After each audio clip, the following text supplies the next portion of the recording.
संपूर्ण विश्वाला शांतीचा महासंदेश देणारे महाकारुणिक विश्वशांती दूत तथागत गौतम बुद्ध परमपूज्य बोधिसत्व डॉक्टर बाबासाहेब आंबेडकर यांच्या विचारांना विनम्र अभिवादन. नमो बुद्धाय, सविनय, जय भीम. रोजच धम्मप्रसारच्या माध्यमातून आपण रोजच फेसबुक लाईव्हमध्ये मिळत असतो. बुद्ध आणि त्यांचा धम्म या पेजवर आपण सर्वजण उपस्थित झालात. आपलं सर्वांचं मनपूर्वक स्वागत आणि वर्षावासानिमित्ताने आपणा सर्वांना मंगलमय सदिच्छा. प्रथमतः अभिवादन. अरहं सम्मा संबुद्धो भगवान् भगवन्तं बुद्धं अभिवादेमि. स्वाकातो भगवता धम्मो धम्मं नमामि धम्मं नमामि. सुपटिपन्नो भगवतो सावक संगो संघं नमामि. साधु साधु साधु. संपूर्ण विश्वाला शांतीचा महान संदेश देणारे महाकारुणिक विश्वशांतीदूत तथागत गौतम बुद्ध परमपूज्य बोधिसत्व डॉक्टर बाबासाहेब आंबेडकर यांच्या विचारांना त्रिवार पंचांग प्रणाम. परमपूज्य बोधिसत्व डॉक्टर बाबासाहेब आंबेडकर लिखित बुद्ध आणि या धम्मग्रंथावर आधारित आपण बौद्ध धम्म जिज्ञासा या विषयावर रोजच आपण भेटत असतो. पुन्हा एकदा आज आपण आलेलो आहे. बौद्ध धम्म जिज्ञासा करत असताना भगवान बुद्धाविषयी काही प्रश्न निर्माण केलेले आहेत आणि त्या प्रश्नाची उत्तर पण देण्याचा आपण इथे प्रयत्न करत असतो. तर आजचा जो पहिला प्रश्न आहे तो भगवंताचे व्यक्तितत्व कसे होते. तर हे सांगत असताना भगवान बुद्धाचे शरीर हे अत्यंत सुंदर होते, सुडोल होते आणि उंच देह आणि लांब लांब हात, वृषभासारखे डोळे, स्वर्णासारखी दीप्तिमान कांती, चौडी छाती, सर्वच शरीर हे भगवान बुद्धाचे आकर्षक होते. भगवान बुद्धाच्या व्यक्तित्वाविषयी आज चर्चा करत असताना भगवान बुद्ध हे कसे होते, तर भगवान बुद्धाचं शरीर हे अत्यंत सुंदर होतं, सुडोल, उंच देह, लांब लांब हात, वृषभासारखे सुंदर डोळे, स्वर्णासारखी दीप्तिमान कांती, चौडी छाती, सर्वच शरीर आकर्षक होते. भगवान बुद्ध हे उभे असताना त्यांचे हात गुडघ्यापर्यंत पोहोचत असत. भगवान बुद्ध उभे असताना त्यांचे हात हे गुडघ्यापर्यंत पोहोचत असत. ते अजूनही भाऊ होते. त्यांना पाहणारा प्रत्येक जण एकदम मंत्रमुग्ध होत असे. भगवान बुद्धांना जे पाहायची लोक पाहत असताना त्यांचं वर्णन, भगवान बुद्धाची जी हात आहे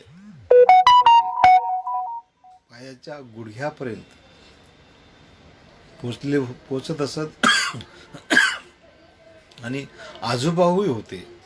त्यांना पाहणारा प्रत्येक जण एकदम मंत्रमुग्ध होऊन भगवान बुद्धाकडे पाहत असत. भगवान बुद्ध हे सर्वांनाच प्रिय होते. सर्वांना आदरणीय होते. स्त्री पुरुष सर्वच लोक त्यांची वाणी ऐकवयास उत्सुक. भगवान बुद्धांचा स्वर हा आवाज धीर गंभीर होता, गतिमान आणि स्पष्टही होता. भगवान बुद्धाची त्यांनी जी प्रवचने श्रोत्यांना मंत्रमुग्ध करीत असत. श्रोत्यांना विश्वास असे की भगवान बुद्धांनी त्यांचे म्हणणे अक्षरशः सत्यच असेल असे असायचे. भगवान बुद्धांची मधुर वाणी लोकांना आनंद विभोर करीत असे. त्यांचे शरीर महापुरुषाच्या 32 लक्षणांनी हे समृद्ध होते. येणेप्रमाणे भगवान बुद्धाचे व्यक्तित्व अत्यंत आकर्षक आणि मनमोहक होते. भगवान बुद्धाच्या व्यक्तित्वाविषयी आज आपण पाहत होतो. तर मग भगवान बुद्धाची दिनचर्या काय होती हा सुद्धा प्रश्न इथे होतो. तर भगवान बुद्धाची रोजची दिनचर्या ही अशी होती की भगवान बुद्ध पहाटे लवकर उठत असे. ते प्रांतविधी आटोपून किंवा विहाराच्या बाहेरच्या बाजूस चंक्रमण म्हणजे इकडून तिकडे फिरणे, त्याला आपण शतपावली असं सुद्धा म्हणतो. काही भोजन केल्यानंतर म्हणतात. परंतु भगवान बुद्ध हे स्वतः सकाळी पहाटे उठल्यानंतर विहाराच्या आजूबाजूला फिरायचे आणि इकडून तिकडे ते शांतपणे फिरायचे, शतपावली करत असत. त्यानंतर भिक्षेसाठी गावात प्रवेश करीत असे. कोणी काही प्रश्न विचारल्यास त्याचे उत्तर देऊन त्याला सन्मार्गाला लावित असत. भिक्षापात्रात शिजवलेल्या अन्नाची जी भिक्षा एकत्र होई ती घेऊन विहारात व मध्यान्हापूर्वी म्हणजेच दुपारचे 12 वाजण्यापूर्वी भोजन ग्रहण करत असत. भगवान बुद्ध भोजनानंतर थोडीशी विश्रांती घेऊन संध्याकाळी गृहस्थांना किंवा भिक्खूंना उपदेश करीत असत. रात्री ध्यान करीत असत, चंक्रमण करीत असत. मध्यरात्रीच्या सुमारास ते उजव्या कुशीवर पायावर पाय ठेवून उशीला हात देऊन निजत असत. त्यांच्या निजण्याला सिंहाशया असेही म्हणतात. हा भगवान बुद्ध सकाळपासूनच दिनचर्या इथे पाहत असताना श्रोते, उपासक, भिक्खू या सर्वांना ते दुपारनंतर उपदेश करायचे. सकाळी चारिक्यासाठी जायचे. चारिक्यासाठी गेल्यानंतर जे काही भिक्षा पात्रामध्ये शिजलेले अन्न मिळत ते आपल्या विहारात येऊ भोजन करायचे. भगवान बुद्ध दुपारी संध्याकाळी हे ध्यानधारणा सुद्धा करत असत. आणि भगवान बुद्ध हे झोपताना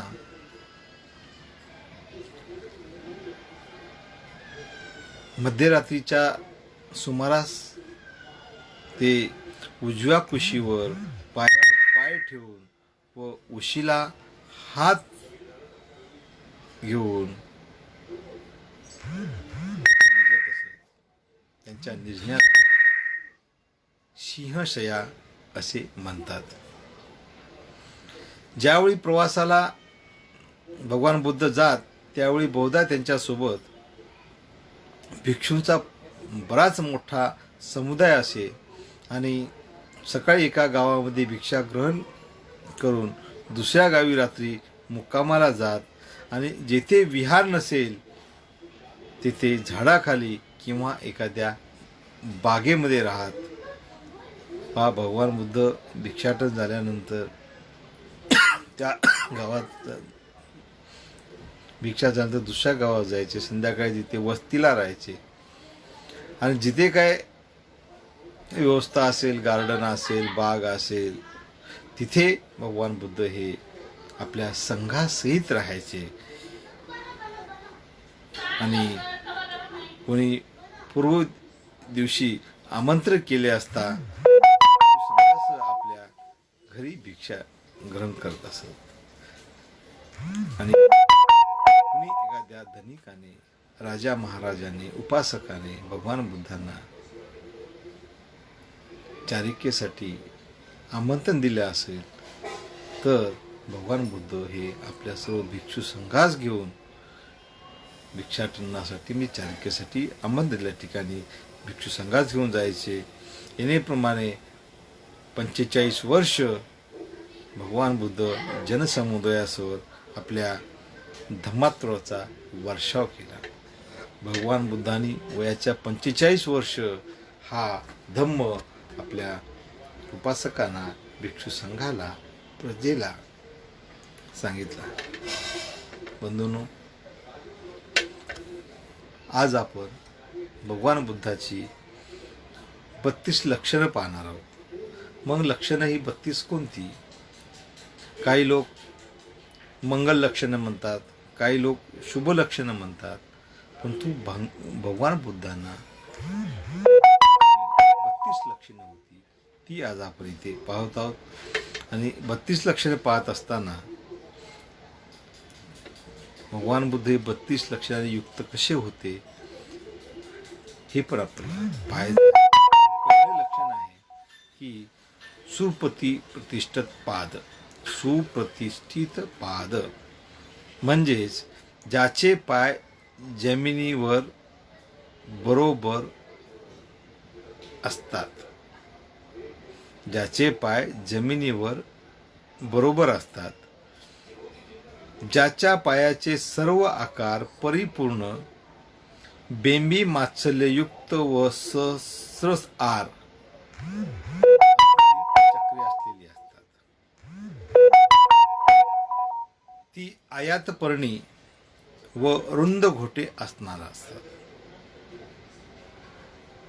32 लक्षणामध्ये लांब बोटे, ज्याला आपण बोट दाखवतो, उंगली, लांब बोट आणि ते सडीत होते. मृदू आणि तरुण हस्तपाद, मऊ देखणे आणि हातपाय. त्यानंतर जाल, हस्त, पाद, बोटे ही एकमेकाशी समांतर अशी जुळणारी होती. उसंखपाद म्हणजे पायाच्या वरच्या भागावर जो गुल्फ असतो तो. एडी जंग, हरणासारखे राय असणे. अजान बाहू, न झुकता असताना गुडघ्याला हाताचे तळवे स्पर्श करणारे. कोशाच्छादित म्हणजेच पुरुष इंद्रिय असलेले. सुवर्णवर्ण म्हणजे सुवर्णासारखी क्रांती शरीरावरचा त्वचेचा सोन्यासारखा होता. सूक्ष्मछवी नितळ त्वचा, जिच्यावर धूळ चिकटत नाही, असं भगवान बुद्धाची त्वचा होती. एक लोम, त्वचेच्या प्रत्येक छिद्रात एक रोम होता. उद्गार्ध लोम म्हणजे प्रदक्षिणासारखे डावीकडून उजवीकडे गोलाकार केसाचे टोक वरच्या बाजूला असलेले. ब्रह्मजू गात्र म्हणजे लांब सडपातळ शरीर, उंच सडपातळ बांधा. सप्त उस्तद म्हणजे शरीराचे 7ही अंग पूर्ण आकारासहित असलेले. सिंह पूर्वार्ध काया म्हणजे कमरेच्या वरील छाती आदीचा भाग जो सिंहाप्रमाणे विशाल रुंद अशी भगवान बुद्धाची छाती होती. चिंतांतरास म्हणजेच दोन्ही खांद्याच्या मधील भाग चित्तपूर्ण असतो. निग्रोध परिमंडल. नगरोध परिमंडलमध्ये जितकी शरीराची उंची आणि तितकीच शरीराची रुंदी दोन्ही हात पसरवून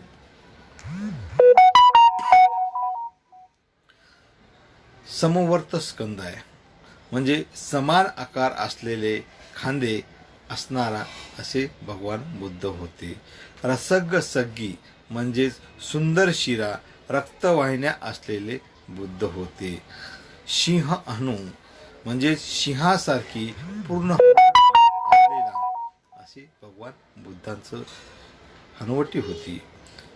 44 दंत ज्यांची 44 दात भगवान बुद्ध होते. भगवान बुद्धांना 44 दात होते. समंदत्त म्हणजे एकसारख्या आकाराचे पंक्तिबद्ध हे दात होते. अविवर दंत म्हणजे दातांमध्ये फट नसलेला एकमेकांना लागून दात असलेले असे भगवान बुद्धाचे दात होते. शुशुक्ल दाढ भगवान बुद्धाचे पांढरे शुभ्र दात व दाढा असलेला शुभ्र दंत पंक्तीवाला दात होते. प्रभुत जीवा लाभ जीवा असलेले भगवान बुद्ध. ब्रह्मस्वर ज्याला पक्षाच्या स्वरासारखा स्वर असणारा म्हणजेच मधुर स्वरवाले असे भगवान बुद्धांचा स्वर होता. अभिनील नेत्र म्हणजे अलसीच्या फुलाप्रमाणे नीलवर्ण नेत्र असलेला कजरारी आखे जे म्हणतात निळ्या रंगाचे त्यांचे डोळे होते. गोपक्ष म्हणजे गायीसारख्या काजलयुक्त लांब व दाट पापण्या असलेल्या भगवान बुद्धाच्या डोळ्यावर होत्या. के बीच श्वेत कोमल कपास म्हणजे शिवना दोन भुवयामध्ये कापसासारखे मऊ असे शुभ्र केसाची दाट ओळ होती. आणि 32वे लक्षण म्हणजे उष्णीव शिरिया म्हणजेच डोक्याच्या मध्यभागावरील भाग पगडीसारखा उंचवटा असलेला होता. आणि ह्याशिवाय त्यांच्या चारही बाजूला एक व्यामभर प्रकाश पसरलेला सतत असे. त्यालाच आपण तेजोवलय म्हणत असतो. आणि भगवान बुद्धाची ही 32 लक्षणं ही भगवान बुद्धाच्या धम्मामध्ये महत्वाची आहेत. आणि हीच भगवान बुद्धाची 32 लक्षणं ही भगवान बुद्धाची ओळख आहे. आणि ही जर 32 लक्षणं आपल्याला पाहायची आहेत, डोळ्यात न्याहाळायची आहेत, तर बुद्ध लेणीमध्ये गेलंच पाहिजे. बुद्ध लेणी ही आमची प्राचीन वारसा आहे. बुद्ध लेणीमध्ये भगवान बुद्धाचे वेगवेगळे जे आता आपण 32 लक्षणं पाहिलेली आहेत, ही 32 लक्षणं युक्त असलेली शिल्प आपल्याला प्रत्येक लेण्यांमध्ये नक्कीच आपण या वर्षावासामध्ये किंवा वर्षावास संपल्यानंतर प्रत्येक सुट्टीच्या दिवशी जसा वेळ मिळेल त्याप्रमाणे आपण परिवारासह बुद्ध लेण्यांना भेटी द्या. आपल्या मित्रांना, आपल्या शेजाऱ्या पाजाऱ्यांना आपला प्राचीन वारसा दाखवा, जेणेकरून प्राचीन वारशामुळे बुद्ध लोकांना कळतील, आपल्याला कळतील. चला जाऊ लेणी बुद्ध, नजरेने पाहू लेणी बुद्ध. आणि आज इथे अवधूत धम्म प्रसारचा बौद्ध धम्म जिज्ञासा आज इथे आपण संपवतो. पुन्हा उद्या याच वेळेला याच ठिकाणी आपण लाईव्ह भेटू. पुन्हा एकदा बुद्ध आणि त्यांचा धम्म या पेजच्या सर्व व्यवस्थापकीय मंडळाचं मी मनपूर्वक आभार मानून प्रसारचा इथे संपवतो. धन्यवाद. नमो बुद्धाय. सविनय. जय भीम. मंगल हो. जय